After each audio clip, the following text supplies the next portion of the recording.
दशरथ जी केवल 6 बार ही राम राम कहकर प्राण क्यों त्यागा? उसे अधिक या कम राम का नाम क्यों नहीं लिया? दूसरी बात, 6 बार राम के नाम लेने वाले राजा दशरथ जी को मुक्ति क्यों नहीं मिली? दोस्तों, भक्ति मन में आपका स्वागत है। हमारे चैनल के साथ जुड़े रहने के लिए आप सबका बहुत बहुत धन्यवाद। आइए जाने इस अद्भुत रोचक कथा को।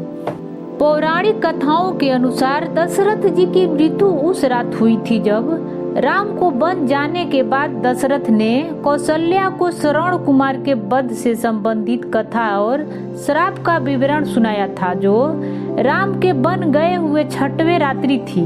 यह सर्वविदित है कि दशरथ जी की उसी रात्रि को मृत्यु हुई थी तथा दशरथ जी ने 6 बार राम राम कहकर प्राण त्यागा था। इसलिए दशरथ जी ने कम या ज्यादा बार राम राम कहकर प्राण नहीं त्यागा था। उन्होंने प्रत्येक रात्रि के लिए एक एक बार राम राम कहकर और राम के विरह में प्राण त्याग दिए और सूर्यलोक को चले जाते हैं। दूसरी बात, दशरथ जी ने राम का नाम 6 बार लिया, फिर भी उन्हें मुक्ति क्यों नहीं मिला? दोस्तों, स्वर्ग और अपवर्ग में अंतर है। स्वर्ग वही स्थान है जहाँ रहकर मनुष्य पृथ्वी लोक पर होने वाले समस्त गतिविधियों का अवलोकन कर सकता है। इसके विपरीत मोक्ष अपवर्ग वही स्थान है जहाँ पर पहुँच जाने के बाद मनुष्य का आवागमन से मुक्त हो जाता है तथा उसका संबंध पृथ्वी लोक से टूट जाता है। यहाँ का क्रियाकलापन का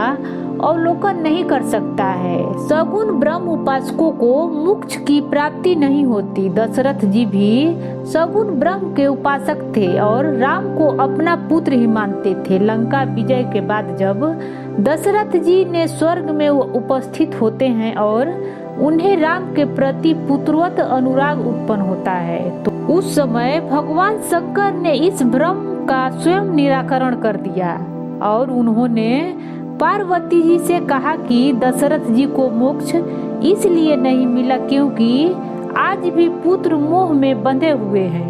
उल्लेखनीय यह है कि जब भगवान राम लंका पर विजय प्राप्त करते हैं और ब्रह्मा जी जब भगवान राम की स्तुति करते हैं, तब उसी समय वहां पर दशरथ जी भी आ जाते हैं। मानस में इसका प्रसंग मिलता है, तब उन्हें समझ में आता है, वो समझ जाते हैं कि ये कोई साधारण मानव नहीं है, ये भगवान विष्णु के अवतार हैं। और तब दशरथ जी ने भगवान राम को प्रणाम करते हुए, दोस्तों, उनके मन में एक लालसा थी कि मैं अपने पुत्र राम का राज्याभिषेक करूं। लेकिन ये सब देखने के बाद समझ में आ गया कि ये तो साक्षात ब्रह्म है। तब उनकी मन का वहम मिट गया और खुशी खुशी स्वर्ग की ओर चल दिए।